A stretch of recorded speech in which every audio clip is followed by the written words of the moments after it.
이번 주의 경제 현안은 최근에 논란이 많았던 이재용 삼성 부회장의 구속영장 원인과 그 사태를 통해서 나타난 한국 경제의 시장 경제의 미래에 대해서 생각해 보도록 하겠습니다. 제가 삼성 바이오 사태에 대해서 방송을 한 2번 정도 했었고, 그렇지만 많은 분들은 아직도 이 문제에 왜 삼성이 지금 그렇게 이재용 부회장이 소위 국정농단이라고 하는 최순실 정유라의 말을 사줬고 소위 묵시적 청탁을 했다라고 하는 그 사건 이외에도 지금 또 다른 사건으로 수사를 받고 있고 검찰이 구속영장을 청구했는지에 대해서는 여러분들이 워낙 이 삼성바이오 회계 분식 의혹이 복잡한 것이기 때문에 잘 이해를 못 하시거나 또는 흘려 들으신 분들이 많을 거라고 생각이 됩니다. 오늘도 어마어마한 상태로 삼성바이오 주가가 올라가서 드디어 80만 원을 넘어갔습니다. 그래서 삼성바이오는 지금 아주 승승장구를 하고 있는데요. 삼성바이오의 자회사 중에 삼성바이오 에피스라고 하는 회사가 있고요. 그 자회사에 2015년에 삼성바이오의 자회사인 에피스를 기업 가치를 재평가해서 회계에 반영한 것이 분식회계라고 하는 주장이 삼성을 공격했던 참여연대 등의 끊임없는 의혹 제기가 있어 왔습니다. 그래서 2016년 12월에 참여연대가 공식적으로 이 분식회계 의혹을 금감원에 질의했고 금감원은 문제 없음이라고 답변을 했습니다. 근데 문제는 2018년 정권이 교체되고 저 참여연대의 초기서부터 중요한 참여를 해왔고 지도적 위치에 있던 김기식 전 의원이 금감원장이 되면서 한 달 사이에 느닷없이 특별감리 결과 회계 처리가 위반이라고 하는 통보를 하게 됐습니다. 그리고 7월 달에 증선위가 이건 증권선물위원회에 이 삼성바이오 사태를 한 1차 감리 결과를 발표해서 2015년에 에피스를 연결재무제표에서 지분법으로 바꾼 것이 위법이다라고 판결을 했습니다. 즉 계속 연결 재무제표로 표시했어야 된다라는 게 주장입니다. 근데 더 놀라운 것은 이의를 제기했더니 11월에 다시 재감리를 하면서 이번에는 애초에 연결 재무제표로 불성한 게 2012년에 첫 그 투자가 이루어질 때 에피스가 만들어질 때부터 지분법으로 연결하는 것이 맞았었기 때문에 애초에 2012년부터 14년이 불법적이었다라고 말을 바꿉니다. 여러분 이 문제는 그냥 한번 정리해 드리면 지난 정권에서는 2012년에서 13년까지 에피스라고 하는 자회사를 본인들이 통제하고 있는 완전한 경영권을 가지고 있는 자회사이기 때문에 연결 재무제표로 평가하고 2015년에 합작회사인 미국의 바이젠이 콜옵션을 행사할 수 있기 때문에 경영권을 이제 공동 경영하는 회사로 바뀌기 때문에 지분법으로 바꾸는 것은 아무 문제가 없다고 그랬다가 2018년 7월에는 지분법으로 바꾼 것이 위반이다 그러고 넉 달 후에는 11월에는 애초부터 지분법으로 했어야 되는데 연결재무제표가 된 게 그러니까 1차 감리는 2015년부터 17년까지의 회계가 불법이라고 얘기하고요. 2차 감리에서는 2012년에서 14년이 불법이라고 해서 얘기를 3번이나 바꾼 일입니다. 어떤 나라의 정부가 한 개인의 개별 기업의 회계 처리에 대해서 만약에 이렇게 3번씩이나 기준이 바뀌었다 그러면 증선위의 결정이 지탄을 받아야 되는 거죠. 그러니까 기준이 본인들 판단도 아무 문제 없다. 2015년에서 17년이 불법이었다. 거꾸로 2012년에서 14년이 불법이다라고 하는 이상한 일이 발생한 것이 바로 삼성바이오 회계 분식 의혹입니다. 어떤 회사에 이제 기업들은 투자를 하는데 그 투자한 회사가 내가 다 통제할 수 있는 자회사냐, 그게 이제 종속회사라고 하는 거고요. 아니면 경영권을 온전히 행사하는 게 아니라 다른 외부의 투자자들과 같이 경영하는 회사냐에 따라서 회계 처리 방법이 다릅니다. 이 문제의 핵심은 에피스라고 하는 자회사가 종속회사냐, 투자 자회사냐라고 하는 지분법을 계산하냐는 건데, 우리나라는 국제 회계 기준 IFRS라고 하는 기준에 의해서 실질을 반영해라라고 하는 거로 되어 있습니다. 그래서 공정가치로 평가해라 이렇게 되어 있죠. 근데 문제는 비상장 기업의 실질을 어떻게 반영하고 공정가치를 계산하느냐에 논란이 있습니다. 이렇게 3번씩 한 국가의 규제기관이 문제 없다라고 하는 것을 말을 3번씩 바꾸는 걸 가지고 이 사태에 대해서 싱가포르 국립대학의 경제학 교수인 신장섭 교수가 이렇게 얘기를 한 적이 있습니다. 한국에 과연 법치가 있는가? 사법부와 행정부를 신뢰할 수 있는가라는 근본적인 질문을 던지게 하는 심각한 사안이다. 수사 과정을 보면 별건 수사, 표적 수사, 혐의 사실 공포, 정부의 규제 판단 마음대로 뒤집기든 상식이 통하는 사회라면 있어서는 안 되는 권력의 행포가 총망라되어 있다. 이것은 삼성의 회계 부정이 아니라 권력의 횡포의 아주 전형적인 사건이라고 하는 것이 신장섭 교수의 평가입니다. 저는 또 100% 동일하게 주장을 하고요. 그 사안에 대해서는 지난번에 기회가 있을 때 여러 번 말씀을 드렸는데요. 문제의 본질은 이겁니다. 첫 번에 합작 계약을 할 때 삼성바이오가 그 에피스 주식의 85%를 가지고 있고 바이오젠이 15%를 가지고 있습니다. 그리고 주총 의결 종족수는 52%입니다. 그러니까 52%보다 무려 33%나 많은 주식을 삼성바이오가 가지고 있기 때문에 주총에서 뭐든지 의사결정을 할 수가 있는 거죠. 5명의 이사 중에 4명을 삼성이 지목하고 바이오가 1명이 지정을 할 수가 있습니다. 그리고 합적법인 에피스의 대표이사도 삼성바이오가 지명권을 보유하고 있었기 때문에 이건 누가 봐도 지배 권한을 삼성이 가지고 있는 것으로 보이죠. 이게 콜옵션을 합작 계약을 하면서 바이오젠이 이게 장사가 될 것 같으면 싼 가격에 50%에서 한 주 모자르는 주식을 살 수 있는 선택권이 있다. 이게 콜옵션입니다. 그래서 그걸 행사하게 되면 주식 차이가 삼성 측하고 바이오젠하고 2주밖에 차이가 안 집니다. 50 플러스 1주하고 50 플러스 마이너스 1주가 되는 거죠. 그런데 주식총에서 무엇을 결정할 때는 52% 지분이 있어야 되기 때문에 양쪽이 합의하지 않으면 아무것도 결정할 수가 없는 게 되고 이사수는 6명으로 바뀌면서 3대3으로 동일해집니다. 그래서 이거는 콜옵션을 행사하고 나면 이 삼성 에피스는 이제 바이오젠과 삼성바이오가 공동으로 경영하는 회사가 된다. 이거를 봐도 첫 번에는 자회사로 보고 연결 재무제표를 했다가 뒤에는 두 회사가 공동 경영하니까 지분법에 의해서 가지고 있는 지분만큼만의 가치를 갖는다라고 평가해야 된다라고 하는 겁니다.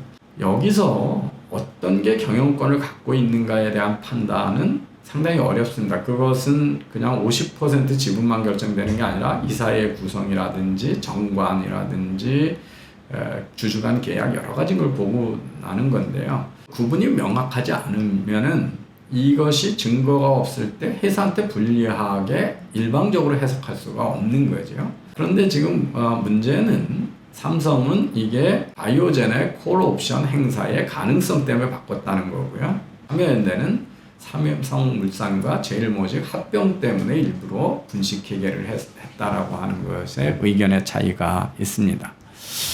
제가 토론에서 이 합병 때문에 이렇다라고 하는 것을 주장하는 사람들은 타임머신을 발명한 사람들이다 그런 얘기를 했습니다. 왜냐하면 삼성물산과 제일모장의 합병 비율은 2015년에 결정이 됐고 콜옵션 행사에서 회계 기준 바꾼 거는 2016년 4월에 발표가 된 거기 때문에 역사적인 거를 되돌려 가서 어떻게 할 수가 있느냐 이런 얘기를 했습니다. 그리고 우리 규제기관은 인정을 안 했지만 2012년 바이오젠의 미국에 보고 외부의 투자자들한테 보고한 사업 보고서에는 에피스가 삼성바이오가 단독 지배력에 있다라고 하는 걸 외부에 공시하고 있기 때문에 합작선인 바이오젠도 이게 삼성바이오가 완전히 통제력을 가지고 있는 회사라는 것을 해놨습니다. 그런데 증선이의 2차 보고서는 이걸 인정하지 않고 첫 번부터 합작 회사로 갔어야 된다 하는 겁니다. 근데 더 웃기는 거는요, 이게 합작 회사냐 연결 재무제표가 분식 회계의 기준이 될 수가 없죠. 그거는 그냥 회계 기준의 문제입니다. 분식 회계의 기준이 됐다면 이 에피스의 실적을 부풀렸거나 가치를 얼마나 속여서 투자자들이 손해를 받느냐 하는 겁니다. 그게 실제적으로 분식회계의 본질이죠. 그런데 일반인들은 에피스의 주식을 살 수 있는 건 아닙니다. 이 에피스는 삼성바이오의 자회사이기 때문에 주식은 삼성바이오 거밖에 살 수가 없었거든요. 근데 60만 원대 올라갔던 삼성바이오 주식이 이 회계 부정이 다시 증권이 바뀌었다고 되면서 30만 원대까지 떨어졌습니다. 아마 30만 원대 사신 분들은 그리고 지금까지 팔지 않으셨다면 엄청난 수익을 내셨을 겁니다. 그게 2019년 7월이니까 얼마 안 됐죠. 1년 전이었는데 30만 원에 사신 분들은 지금 80만 원이 넘는 가격에 바이오.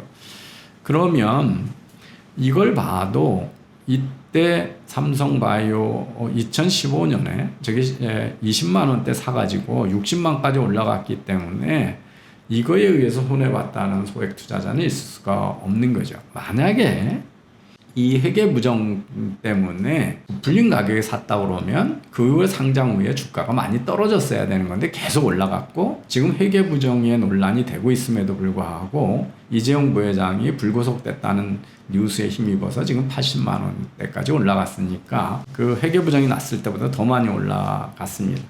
여러분은 어떻게 보시는지 모르겠는데 이 최근의 실적을 보면 어마어마합니다. 삼성 바이오로직스가 2012년에 만들어진 회사인데 영업이익이 2017년서부터 급격하게 늘어나고 있어서 2016년에 300억 적자에 든 회사가 2017년에 660억, 2018년에 557억, 2019년에는 917억으로 늘어났고 2020년 1분기에만 626억입니다. 만약에 1분기 같은 실적이 계속된다 그러면 금년에는 2,500억 이상의 어마어마한 흑자를 내는 기업이 되고요.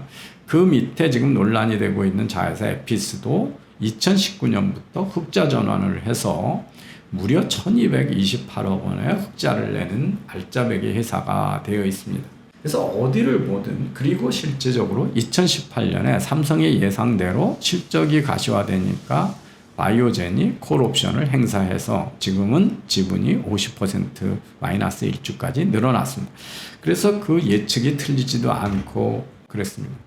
이거 제가 삼성바이오 부정 사건이라는 게 얼마나 황당한 건가에 대한 이야기를 그냥 정리해 드리라고 다시 말씀을 드렸고요. 증선이 금감원의 원장이 참여연대 출신이 되고, 공정거래위원장이 참여연대 출신이 되고, 정책실장이 참여연대 출신이 되면서 참여연대 정부가 만들어낸 가공의 분식회계다. 이게 이제 제 이야기입니다. 그러면서 삼성에 대해서 끊임없이 이 정부가 공격을 하고 있고, 지금 4년 내내 경영권이 CEO 리스크 속에 높여 있습니다. 이 정부의 김상조 위원장이 삼성의 지배구조는 지속 가능하지 않고 오래 끌 수도 없다. 정권 내내 포기지 않고 삼성그룹의 지배구조를 바꾸겠다고 단언을 했습니다. 근데 왜 삼성은 그 지배구조의 문제라고 하는 것이 바로 순환출자 구조를 얘기하는 겁니다. 그런데 삼성의 지배구조를 핵심적인 걸 보면요,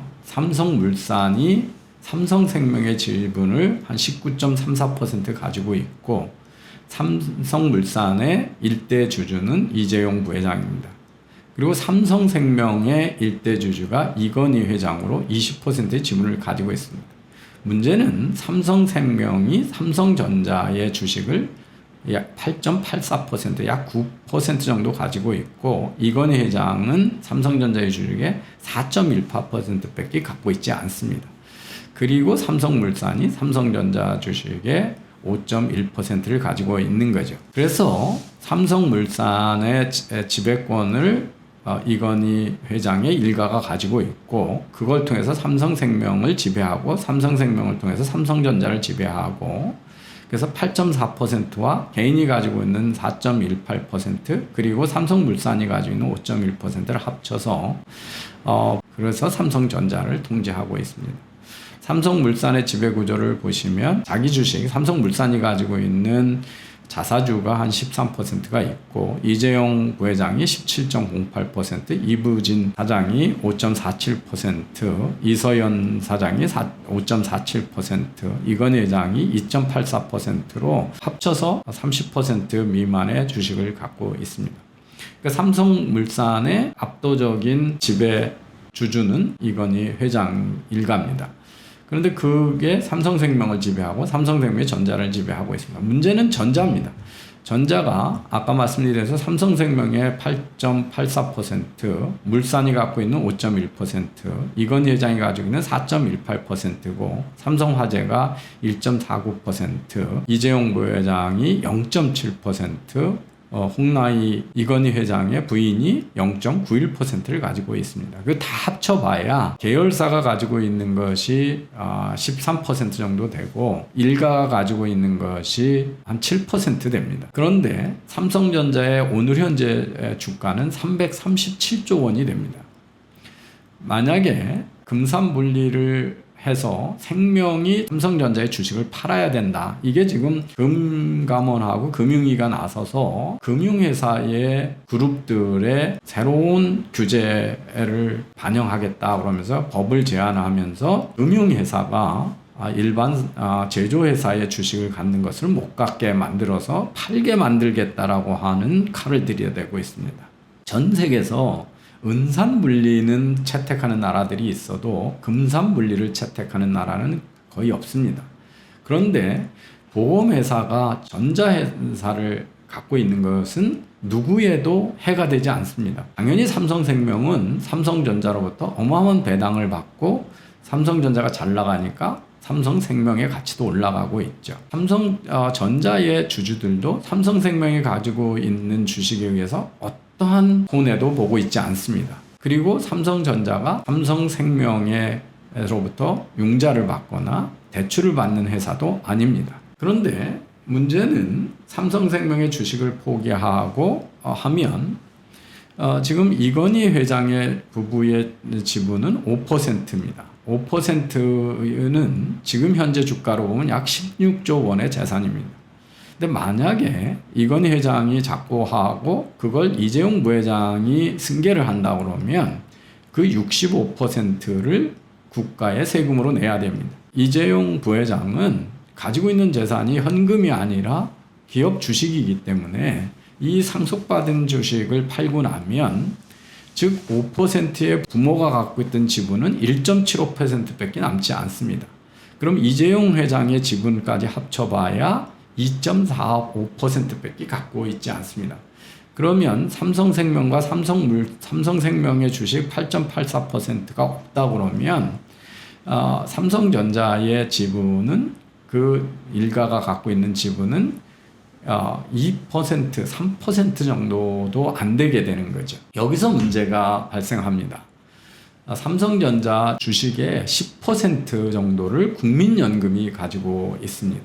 그래서 삼성생명의 주식을 팔아채우면 국민연금이 이건희 회장 일가가 갖고 있는 주식의 3배가 넘게 되고 일대 주주가 됩니다. 국민연금은 이 삼성전자의 주식을 많이 가지고 있어서 지난 3년간 배당금만 3조 이상을 받았습니다. 그러니까 온 국민이 삼성전자의 경영실적에 의해서 연금으로 수익이 발생했다고 보는 거죠.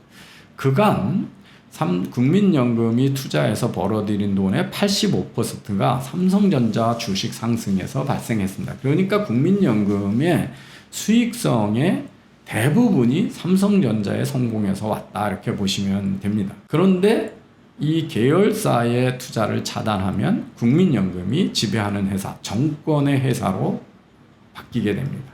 제가 그 MBC 100분 토론에 갔을 때 민변 출신의 변호사가 이재용 회장이 자식한테 경영권 승계한다고 그러지 말고 본인이 바로 물러나야 된다. 그 이유가 말값 같은 것들이 몇십억을 횡령했다 이런 주장을 합니다. 이재용 부회장이 80몇억을 횡령, 개인의 사익을 위해서 횡령했다 그러면 그 85억이 변호사한테 입장에서는 큰 돈이지 모르겠지만 이재용 부회장은 배당금을 늘리거나 자기 급여를 올리거나 금방 마련할 수 있는 85억은 돈이 아니죠. 10조 이상의 돈을 갖고 있는 사람이 85억을 욕심이 나서 횡령했다는 게 말이 되느냐 하는 거죠.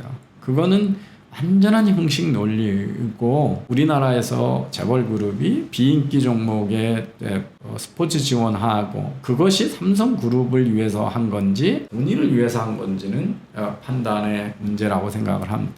그런데 이 85억 때문에 소액주주들이 손해를 입혔다는 주장은 그야말로 황당합니다. 그것은 85억이 줄어들어서 삼성전자 주가가 큰 손해를 입어서 소액주주들이 손해를 입었다? 그러면 왜 외국인 투자자를 비롯해서 그 이후에 저 일이 발생하고 나서도 삼성전자 주식은 계속 올라갔고 국민들은 삼성전자에 취직을 못해서 난리고 왜 투자자들은 삼성전자나 삼성바이오 주식을 못 사서 난리를 칠까요? 만약에 삼성의 계열사 하나를 뚝 띄어서 독립회사, 삼성그룹이 아닌 회사로 만들면 주가가 올라갈까요? 내려갈까요? 당연히 주가는 삼성그룹에서 독립하는 순간 바닥을 치게 돼 있습니다. 그것은 삼성의 지금 경영권 하에 있을 때 기업 가치가 많이 높아진다라고 하는 것이 주식시장에서 반영하는 겁니다. 그래서 올라가는 그들이 기회에서 올린 거는 얘기 안 하고 몇십억이 회계 부정 때문에 의해서 소액 주주들이 손해를 입었고 부정했으니까 물러나야 된다라고 하는 것들은 형식 논리일 뿐이죠. 세금 제대로 내고 상속하면 되지 않느냐라는 것을 박용진 의원이 대대 강조했습니다. 저는 그 말에 대해서 되게 강하게 반박을 하려고 준비했는데 토론회가 그냥 중간에 끝나서 그 얘기를 못하고 집에 돌아오면서 분을 삼킬 수가 없었습니다. 세금을 제대로 내고는 앞에 아주 당연한 얘기처럼 보이지만 앞에서 제가 말씀드린 대로 65%의 세금을 내고 나면 삼성그룹에 대한 거기다가 삼성생명이 가지고 있는 삼성전자의 주식을 팔으라고 강요하는 법이 통과되는 순간 이병철 회장이 만들었던 기업의 후손들은 이 삼성그룹으로부터 경영권을 완전히 포기해야 됩니다. 세금을 못 내고 우리나라 기업인들이 전환사채, 합병 등을 통해서 상속을 하는 이유는 바로 65%라고 하는 약탈적 상속세 제도 때문에 그렇습니다. 그런데 다른 나라의 다른 기업에 별로 크지 않은 기업들은 창업자들이 지분이 많이 있습니다. 지분을 크게 가지고 있고요. 그리고 세금을 내고도 몇 년을 벌면 분할 납품할 수 있는 돈을 갚을 수 있는 능력이 됩니다. 대부분은 내부 거래나 또는 배당을 높여가지고 그 돈을 회사로부터 벌어서 갚죠. 그래서 즉 세금을 내는 것처럼 보이지만 이후에 기업으로부터 돈을 빼내서 갚을 수밖에 없습니다. 왜냐하면 기업인들은 다 가지고 있는 재산의 상당 부분이 주식이기 때문에 그렇습니다. 그런데 삼성은 전자를 너무 키웠기 때문에 그 65%를 내고 다시 모 기업의 주식을 20% 이상씩을 살 능력이 존재하지 않습니다. 즉 이것은 가장 성공시켰기 때문에 주가가 너무 높아서 살 수 없게 만들었으니까 너는 그 기업을 국가에다가 바쳐라 이런 얘기가 됩니다. 재산권을 부인하고 가장 성공한 경영 가문을 제일 먼저 경영으로부터 퇴출시키는 역선택을 우리 사회가 하게 되는 겁니다. 김상조 전 공정위원장 현 정책실장이 2018년 5월 18일 공정위원장 시절에 이재용 부회장이 삼성물산이 생명이 전자로 이어지는 칠자 구조를 서둘러 고쳐야 한다 이렇게 단언을 했습니다. 그 어떤 나라도 개인 기업들의 피라미드 구조, 출자 구조를 금하는 나라가 없습니다. 그리고 이걸 고쳐야 된다고 정부 관료가 개인 기업의 출자 구조나 지배 구조에 대해서 관여할 권리가 존재하지 않습니다. 그리고 이 얘기는 출자 구조를 고칠 수 없다라는 데 문제가 있습니다. 그걸 고치는 순간 이재용 부회장과 이건희 회장의 일가는 삼성그룹의 경영권을 완전히 국민연금한테 넘겨주게 된다는 것이 삼성전자가 너무 성공을 했기 때문입니다. 삼성전자는 시가총액에 있어서 전 세계에서 15위로 성공적인 대기업입니다. 지금은 이제 단계가 좀 내려와서 15위에서 18위를 왔다 갔다 하는 기업입니다.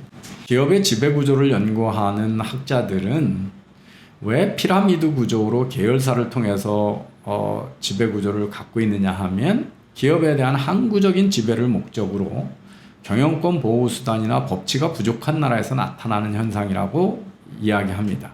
그리고 자본이 제약되어 있기 때문에 자본시장이 발달하지 않은 나라에서 기업을 만들 때는 계열사 돈으로 만들 수밖에 없다는 걸 이야기합니다.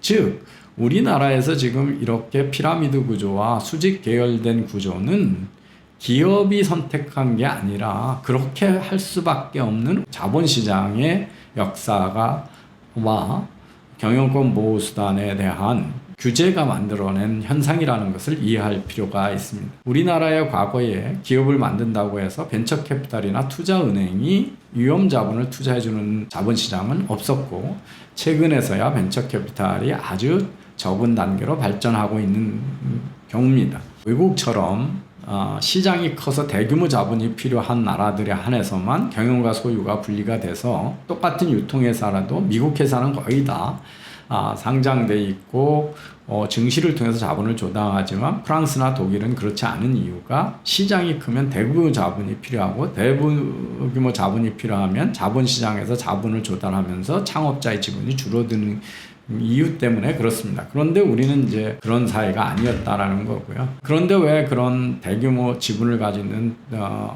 벤처 캐피탈은 경영을 지배하지 않고 상장되면 팔고 나가느냐? 그들은 더 높은 수익률을 내는 다른 벤처 투자하는 게 훨씬 효율적이기 때문에 훨씬 자기 이익에 부합하기 때문에 그렇게 되는, 즉 자본시장의 구조가 다르기 때문에 미국과 영국에서만 자본과 경영과 소유가 분리되는 분산된 구조의 기업들이 일부 탄생을 하고 다른 나라는 그렇지 않다. 자꾸 지배구조에 대해서 김상조 위원장이 우리나라의 순환출자나 피라미드 구조가 전근대적인 것처럼 얘기하지만 어떤 지배구조도 원천적으로 우월하지 않다라고 하는 것이 결론입니다. 경영학에서의 결론. 일본이 재벌이 없지만 은행이 기업들을 소유하면서 좀비 경제화가 돼서 일본에 잃어버린 30년을 만들었다는 얘기도 여러 번 설명을 드렸습니다. 미국의 이 사회는 과연 그러면 일반 주주들을 대변하고 있느냐? 2011년 미국의 대기업 3,000개를 조사해서 이 사이의 빈자리 16,797개의 추천된 후보가 16,822명이었는데요. 그 중에 16,797명은 기존 이사에 의해서 추천된 후보고 일반 소액 주주들이 추천한 후보는 26명밖에 존재하지 않았습니다. 미국의 이사회들은 어떤 한 회사에 서로 여러 회사의 이사들을 서로 겸임하면서 이사회들끼리의 올드보이 네트워크를 형성하고 있고 주주들을 대변하지 않는다라고 하는 것이 미국의 이사회 제도의 비판입니다. 그래서 우리가 알고 있는 미국의 소유와 경영이 분리된 회사가 과연 이사회가 경영진을 올바로 지배하고 있느냐, 그런 거에 대해서도 그렇다라고 단언할 수가 없다는 거죠. 2005년에 이 분야를 연구한 베쳇하고 딜롱의 연구는 어떤 지배구조 체제가 더 지속 가능하고 미국적 체제가 원천적으로 더 우월한 것은 없다, 이렇게 단언을 합니다. 여러 가지 책과 연구에서 기업들은 정부가 규제를 가하려고 이탈리아나 캐나다, 일본 같은 데서 피라미드 구조들을 규제하려고 하는 노력이 계속 되어 왔습니다. 그럼 일본의 게이레츠는 왜 생겼냐? 캐나다 기업들은 어떻게 대응하냐 하면, 일본의 게이레츠는 재벌이 없어지고 나니까 기업이 경영권에 대한 위협을 받으니까 옛날에 재벌 구조 안에 있던 기업들끼리 서로 상호 출자를 통해서 경영권을 안정을 꾀하게 돼서 어떤 형태든 지배구조의 변화에 대해서 저항을 하고 끊임없이 기존 지배했던 사람들이 지배를 계속한다라고 하는 것들이 역사적 현실입니다. 우리 법을 만드는 국회나 국민들이 생각해 봐야 될 것이, 과연 우리나라의 그 상법이 어느 나라의 법체계에 의해서 만들어진 법이냐 하는 겁니다. 세상의 그 법률 체계는 크게 영미계의 관습법 국가, 프랑스, 독일, 스칸디나비아로 4개로 레갈리즘, 법률 체제를 분류합니다. 우리나라의 상법은 독일 거를 일본이 베꼈고 일본 거를 한국으로 베껴서 전 세계에서 독일식 법체계를 따르는 3나라 중에 한 나라입니다. 근데 독일과 일본은 신뢰에 입각한 공유하는 문화가 많은데, 과연 한국이 독일과 일본과 같은 경제 환경을 갖고 있고 사회의 신뢰 구조를 갖고 있는 사회인가에 대한 통철한 자기에 대한 판단과 우리 사회가 어떤 사회인가에 대한 생각을 해볼 때가 아닌가. 왜 그러냐 하면, 지배구조가 어떤 쪽으로 진화하느냐 하는 것은 여러 가지 정치 문화적 요소들에 의해서 발전한다는 거죠. 캐나다가 미국과 달리 상당히 재벌 위주의 지배구조를 많이 갖고 있는 이유가, 캐나다의 건국 초기에 작은 나라의 기업이 미국처럼 큰 내수 시장이 아니라 해외에서 위험한 사업을 영위하는 기업들이 있었기 때문에 안정적 지배구조가 필요했기 때문에 이것을 지원하다 보니까 가문이 지배하는 지배구조 또는 안정적인 경영권을 유지하는 형태로 경영권이 발달했다라고 하는 것이 캐나다 학자들의 견해입니다. 우리나라도 똑같습니다. 우리나라에 지금 재벌이 탄생하게 된 것은 내수 시장은 오는데 해외 시장 가서 개척해야 하다 보니까 없는 자원을 큰 기업한테 몰아주고 안정적인 경영권 하에서 위험 투자를 하고 그러다 보니까 지금의 구조가 만들어졌던 거죠. 이런 역사를 부인할 수도 없다는 겁니다. 또 하나는 노사 관계가 좋지 않을 경우 노조에 의한 위험이 크기 때문에 안정적 지배 구조를 추구하게 된다라고 하는 거죠. 그것이 로라고 하는 학자가 주장한 이론입니다. 우리나라가 독일과 일본과 같은 건설적인 노사관계를 갖고 있다고 얘기하는 사람은 없을 겁니다. 제가 삼성그룹에 대해서 무노조 경영의 포기를 마치 준법이고 좋은 것처럼 얘기하는 것이 위험하다라고 하는 것은 우리나라의 노사관계가 그런 신뢰에 있지 않는데, 훨씬 지금 기업보다 힘이 세진 민노총과 한국노총의 그리고 정치 세력과 결탁한, 정권과 결탁한 이 노조공화국에서 과연 기업한테 건설적인 노사관계의 책임을 다 떠몰리는 것이 현실적이냐 하는 점에서도 우리나라의 지배구조가 안정적으로밖에 될 수 없었다라고 하는 노사관계의 문화적 요소들을 지금 감안해야 된다는 거죠. 그리고 모크 등의 학자들은 좌파적 정책으로 경영환경이 불안해지고 불확실성이 증가하면 더 안정적 지배구조를 추구하는 대응을 한다. 그래서 이 정부가 기업을 흔들면 흔들수록 기업들은 지배구조의 안정성을 추구할 수 있는 모든 수단을 강구하고는 반작용을 일으킨다라고 하는 것을 말씀드릴 수 있겠습니다. 그래서 피라미드 구조, 순환 출조 구조는 우리나라에 있는 유해적이고 잘못된 게 아니라 이건 세계의 도체 보편적 형태의 지배 구조고, 유럽에 있는 생각해 보면 피라미드 구조나 주주간 계약, 상호 출자가 다 100% 허용돼 있다. 차등 의결권도 반 이상이 허용돼 있고, 황금주도 다 허용돼 있고, 지분 상한 제한과 같은 기업들의 경영권 보호 수단이 대체적으로 다 하고 있고, 피라미드 구조는 유럽의 상위 16개 국가의 75%의 기업들이 채택을 하고 있어서 우리나라의 수직 계열과 같은 삼성전자와 같은 구조는 절대적으로 유럽에서도 흔하게 있는 것이다. 그래서 이것이 바람직하지 않다는 것이 글로벌 스탠다드라고 하는 김성조 정책실장의 말은 새빨간 거짓말이다. 아주 위험한 대국민 사기를 쳤다라고 하는 것을 제가 여러 번 지적을 했습니다.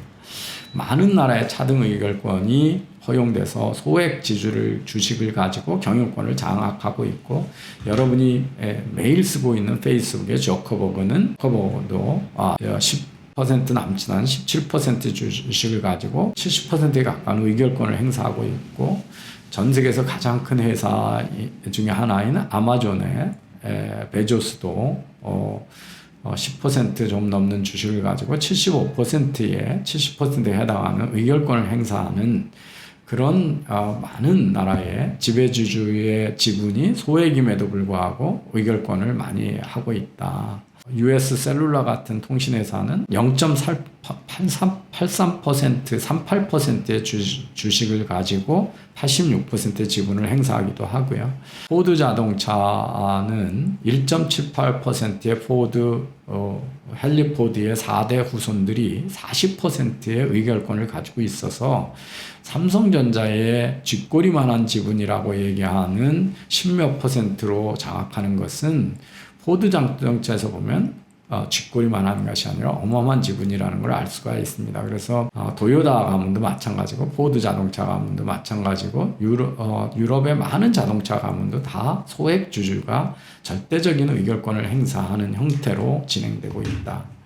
OECD 보고서가 기업 지배구조 보고서에서 OECD 기업 지배에 관한 원칙은 주식의 비례성에 대한 입장을 가지고 있지 않다. 이게 뭔 얘기냐면 1인 한 주식이 하나의 의결권을 가져야지 계열사를 통해서 이렇게 지배하는 건 불법이다. 이런 거를 입장을 가지고 있지 않다라는 겁니다. 우리 지금 문재인 대통령과 김상조 정책실장이 하는 경제민주화, 또는 김종인 씨까지도 경제민주화라고 주장하는 기업의 의사결정, 지배 의사결정 구조가 모든 주식 지분회처럼 동일하게 적용돼야 되는 원칙이 있는 것처럼 주장을 하지만, 그것은 기업을 잘 모르고 하는 소리다. OECD 보고서에서 어떤 이 비례성의 원칙이라는 게 1인 1주식은 한 표만 행사해야 된다라고 하는, 의결권 행사해야 된다는 그런 민주적인 원칙에 대해서 OECD는 원칙을 가지고 있지 않다. 2019년 최근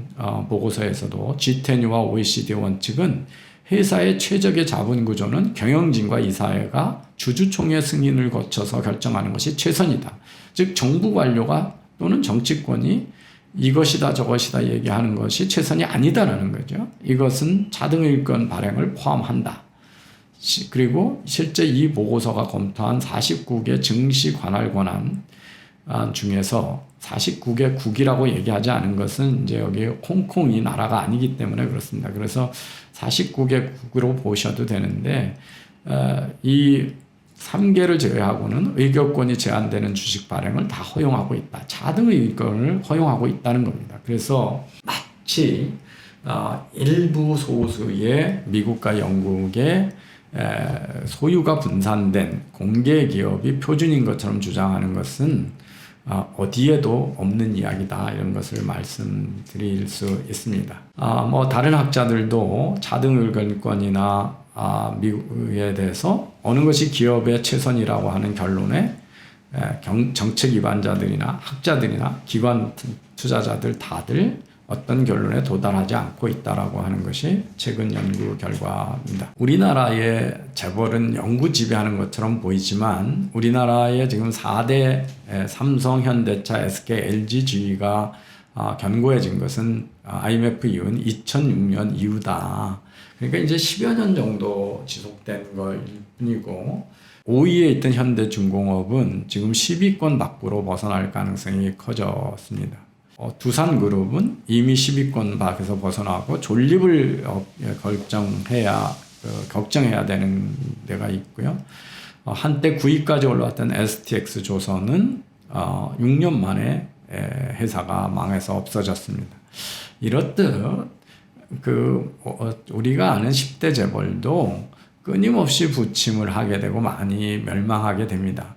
근데 성공을 해서 커졌으니까 처벌을 받아야 되고 경영권을 내놔야 된다라고 하는 이런 황당한 상황이 우리나라에서 지금 지속되고 있다라는 것을 우리가 인식할 필요가 있습니다. 정운찬 전 총리가 2010년 중앙일보에 우리나라가 경제 구조가 재벌 중심이기 때문에 세습 자본주의고, 그래서 우리나라에서는 구글, 페이스북, 알리바바 같은 혁신 기업가가 원천적으로 봉쇄되어 있다. 그래서 한국은 희망이 없는 나라다라고 하면서 세습 자본주의 논란을 했습니다. 이재명 지사가 우리나라의 포브스지가 발표하는 억마장자 비중 중에 23%만이 자수성가하고 77%가 재벌 2세라는 것을 들어서, 인도는 33%가 자수성가했는데 카스트 제도가 있는 인도보다도 세습 자본주의 비중이 높다라고 그러면서 이 참담한 나라다 그러면서 뉴스타파의 자료를 인용하면서 이 지금 정운찬 총리의 세습 자본주의라고 하는 비난이 사실인 것처럼 되어 있습니다. 근데 이들이 가린 현상은 뭐가 있냐면, 그런 기준으로 하면 핀란드는 100%가 다 상속 재벌이고 자수성가 비율이 0%입니다. 그럼 핀란드도 북부 유럽에 그렇게 분배가 잘 돼 있고 복지가 잘 돼 있다는 핀란드도 그러면 우리보다 더 카스트 제도보다는 세습 자본주의 국가가 되겠죠.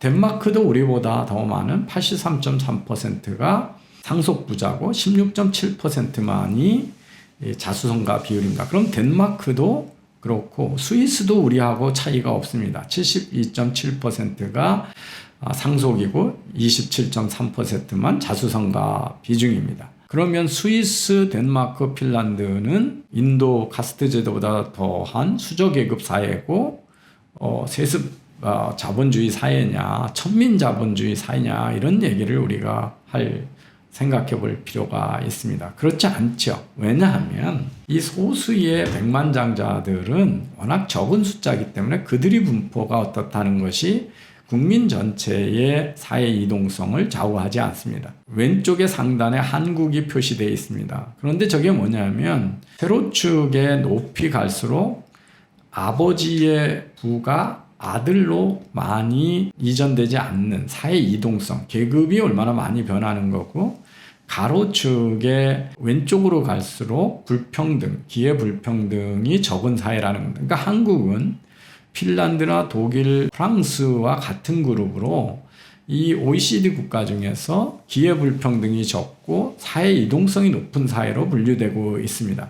그러면 이 위에서 얘기한 부자들의 세습 비중하고 일반 국민 전체의 기회 불평등과 사회 이동성은 관련이 없다라는 걸 보실 수가 있죠. 거기서 아까 핀란드하고 덴마크하고 스위스가 우리보다 더 많이 백만장자 중에 거의 100%가 상속되고 있는 사회라는 것을 보셨으니까, 이걸 가지고 한국 전체의 사회 불평등을 얘기하는 것이 넌센스라는 것도 아실 수가 있습니다. 더 중요한 것은 정운찬 총리가 2016년에 한국에서는 자수성가 혁신 창업가가 나올 수 없다고 단언을 했는데, 사실은 포브스지가 이미 2006년에 자수성가가 18%된 것이 2016년에 40%로 늘어나서 한국의 창업 열기가 어마어마하게 40% 늘어나고 있어서 성공적으로 창업이 되고 있는 사회라는 걸 보여주고 있고,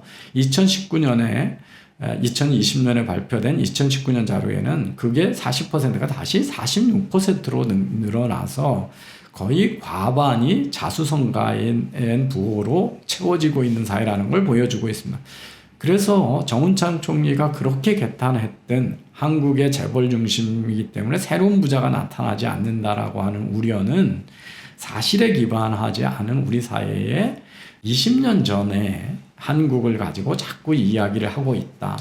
이들 새로운 부자들이 언제 다 생성했느냐? 닷컴 때 이후부터 투자를 했던 새로운 부자들이 우리나라에 어마한 억만장자고, 특히 기술 분야에는 14명, 포브스지가 발표한 14명 중에 11명이 다 자수성가로 넥슨, 스마일게이트, 카카오, 넷마블, 네이버, 옐로우모바일, 쿠팡, 블루홀, 펄비스, NC소프트라는 인터넷 경제에서 투자했던 부자들이 어마어마하게 많이 늘어났다는 걸 볼 수가 있습니다. 인구 100만 명당 억마장자 혁신 창업수가 얼마나 늘어나는가 하는 거를 최근을 보면 2010년에 OECD 국가에서 대한민국은 제일 바닥에 속했지만 최근에는 상위 7, 8위권으로 올라갈 정도로 우리나라에 새로운 억만장자가 많이 탄생하고 있다. 우리 사회가 재벌 중심의 혁신 부재의 국가고 재벌을 타파해야 된다고 주장하는 사람들 많은 분들은 최근 한국의 벤처 투자와 창업가 열기를 전혀 보지 않고 있는 정말 시대에 뒤진 이야기들을 많이 하고 있다. 우리나라는 OECD 국가 중에서 GDP 대비 벤처 투자 금액이 4위인 나라고 2010년과 17년 사이 성장률도 4위인 나라고 전 세계에서 새로운 스타트업 중에 가장 기업 가치가 1조 원이 넘는 유니콘 기업 수가 세계 5위로 많은 국가라고 하는 것도 우리 사회가 역동성이 넘치는 경제라고 하는 것을 말해주고 있습니다. 블룸버그는 2019년까지 6년 동안 한국을 가장 혁신적인 나라로 평가했고 인시아드에서 세계 글로벌 혁신 지수에서 우리나라가 세계 11위로 일본, 프랑스, 캐나다, 룩셈부르크, 노르웨이, 호주, 벨기에보다 상위에 높여져 있습니다. 재벌이 경제를 쥐고 흔든다는 이스라엘하고 한국은 11, 12, 11위로 되어 있습니다. 즉 재벌의 존재가 그 사회의 혁신성하고는 창업가와 관련이 그렇게 크지 않다라고 하는 겁니다. 국제 창업가 정신지수라고 하는 보고서 또한 이스라엘, 한국, 일본 순서로 재벌이 없다는 일본보다 이스라엘과 한국이 월등히 높은 순위고 앞과 정운찬 총리가 이재명이 개탄했던 중국은 자수성가가 대부분이라고 칭찬했는데 중국의 창업가 활동은 43위로 랭크되어 있습니다. 창업가 정신을 매년 오랫동안 재고인 20년간 평가해온 미국의 뱁슨 칼리지의 글로벌 엔터프리너십 모니터 보고서 GM이라고 합니다. GM 보고서 또한 2019년에서 한국이 세계 14위고 일본이 20위입니다. 즉 재벌이 없는 일본보다 한국 경제가 훨씬 다이나믹한 경제다. 그래서 재벌 때문에 한국의 새로운 부자가 못 나고 창업이 안 이루어진다라고 하는 주장들은 국제적 평가나 실제 최근의 투자 상황하고도 맞지가 않다. 이런 말씀을 드립니다. 지금 삼성의 이재용 부회장 개인이 사법 처리되냐 않냐를 걱정하는 거는 뭐 본인이 자원이 있으니까 돈이 있으니까 본인의 변론권을 적용하겠지만 대한민국에서 지금 벌어지고 있는 삼성에 대한 공격은 소급 입법에 의한 창업가 가문의 경영권, 즉 재산권을 박탈하려고 하는 시도입니다. 그 결과 한국은 전 세계에서 지금 자본이 외면하는 나라가 되고 있다. 그런데 한국에서는 지금 법으로 무엇든지 규제할 수 있다라고 하는 사회주의적인 나라로 지금 가고 있어서 5.18에 대해서 이의를 제기하면 감옥에 집어쳐놓겠다 그러고 무제한 임대차 보호법을 만들고 대북비라 금지법이라고 하는 개그 입막음 법들을 지금 만들겠다고 하고 재산권을 지금 뺏겠다라고 하는 나라가 되고 있다.